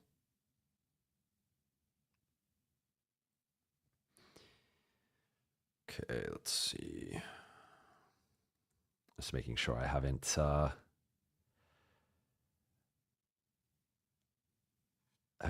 missed anything. Doesn't seem like it. Tali Khalifa, drums for sure. Enarx, what was the best media food you've ever had? It's a good question. I would say Minnesota has pretty good media. Like they've gone like full, like chef, like 5-star chef with their media food. This one time in New York, actually, it was like it was actually my first game at MSG covering as media. It was like the most New York thing ever because it was a morning game, and the food was bagels and pizza, and like the pizza was really good. I mean, obviously it's New York, but like that's a cheat code for them. But yeah, I mean, I would say like Detroit with Little Caesars is fire. So I would say it's probably between Detroit. New York also has great. They give you a coupon for the concession stand or for the concourse, and their burger is actually one of the best burgers I've ever had in my life. Somehow, and it's like a concession burger. So I would say it's probably between New York, Minnesota, and Detroit for me. Braden, how many tattoos do you have? I have 7. All on my forearms. And I want more. I just haven't really had more to get. But if I did have more, I would. Braden, Jovan, do you collect NBA cards? I used to. I don't anymore, but I gave some of them to my son. Leonard, how do you say leading all that? I try to work out as at least like 3 times a week. It's hard to find the time. I think part of it's genetics, but we'll see how long. Like I gotta make sure that I keep in check. Kane Carter, Yohan, do you ever eat the arena food like nachos, popcorn, etc.? I try not to. So that's another thing is like I try to eat relatively healthy, and I kind of view it like if I'm getting my protein, then I try to limit carbs and eat as much protein as possible. So I try to stay away from chips and nachos and whatnot. No, we're not. Well, technically we're allowed to drink during games. We're allowed to, but no, I mean you'd get fired or like you. So I guess maybe not. It's not like you're gonna get like arrested, but it would not be wise to drink on the job. And like you could, like if you brought that into the media section, you'd immediately get called out. Mixel Flicks, Jovan's hairs of national interest, not personal. Yeah, I mean, I guess that's where we're at. L.A. I heard PDX has good media food. Let me remember. This last time I was there, it was okay. I think in general, yeah, one of the cool things is they would give you beers after. Like I guess with the drinking, it's specifically you shouldn't be drinking pregame. You shouldn't be drinking during the game. If you're done with your work after, like Portland gives you beer, say Warriors give you beer. Some places give you a beer. I don't do that, especially because I then go live and stuff. So I'm not going to drink before I do that. But uh-oh. Think we good? Something just happened. Theodore, I'm not a big drinker, and I'm actually a lightweight.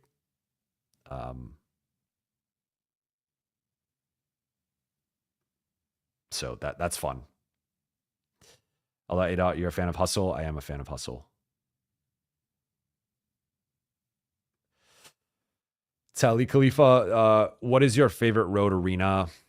Honestly, I would say I have 2, and I don't think they should be of surprise. But MSG, there's just something about the buzz in the building and like the history, and like guys just love performing there. And there's just something about like I think they have really good presentation. There's always good celebrities. Like it's always a good time at MSG. Then honestly, TD Garden, like especially covering Lakers-Celtics there, it's like there's an extra, like it's always, at least like when I've covered it, it's pretty much always been a good game. Their hatred for the Lakers makes it an extra hostile environment, which like adds just like a layer to it. Especially covering like LeBron in TD Garden, where they have so much history with him. So like, I think it's kind of cliche, but I would say those are my favorite 2, just because of the history with the Lakers, the crowd environment.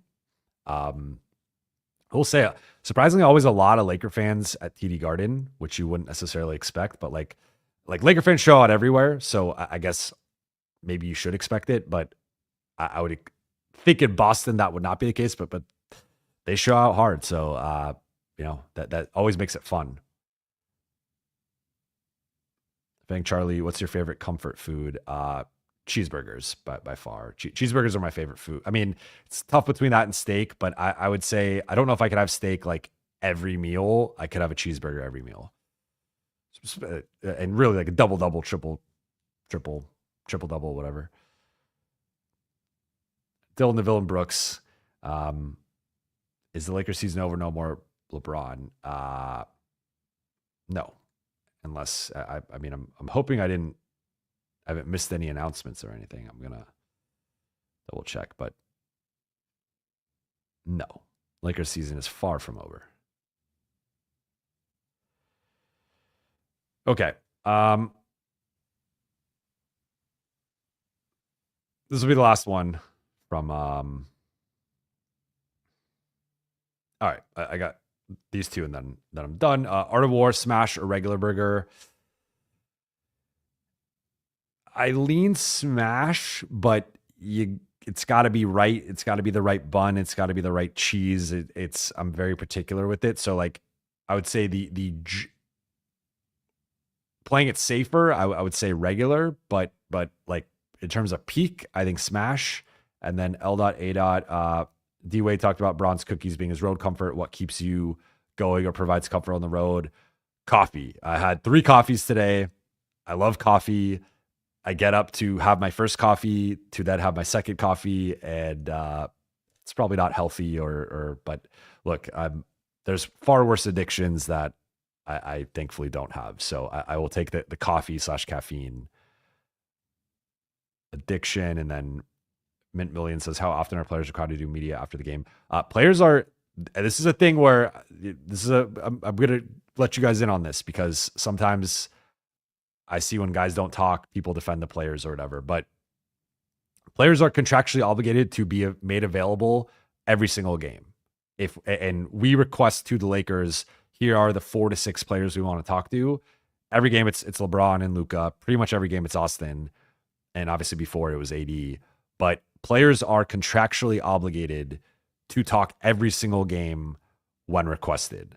And so that's where like we typically give them a break if it's a blowout against Charlotte, they don't want to talk, like, okay, we'll give them the night off. But like, that's where certain guys who have ducked media after poor performances like multiple times in a row, there have been a couple of those guys in LA.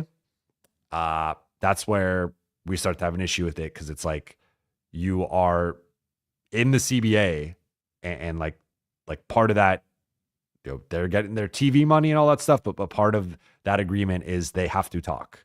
Like that is a thing that they agreed to do. So, but I'll end on that. I think you guys can guess who the 2 duckers have been. Maybe there's 2 or 3, but I will leave you all with that. But that'll do it for tonight's show. Thank you all so much for watching and listening. For those watching on YouTube, please be sure to hit that subscribe button, turn on channel notifications, and like and comment on this video. For those listening on Apple Podcasts, Spotify, or your podcast platform of choice, please be sure to follow, download, and leave a 5-star review. I'll be back on Monday night after Lakers Nets. I'll probably do a reaction if we get an update on LeBron at some point. I probably won't go live because I'll get sucked into a 2-hour live, but I'll probably do a reaction at some point tomorrow, ideally sooner than later. So be on the lookout for that. But if not, I'll be back Monday night after Lakers Nets. But that'll do it. Shout out to the late night gang. I appreciate all the personal questions. I always enjoy those. And hope you guys feel a little bit better. Just keep some perspective. We'll see. We don't know yet the LeBron diagnosis. So until we know, just keep some perspective. And remember, Lakers are 120 of 25. They are, I think, at worst, the 4th best team in the league, which is a pretty good place to be, and maybe even better than that. So I will talk to you all, though, very soon. And again, shout out to the late night gang. I appreciate you all.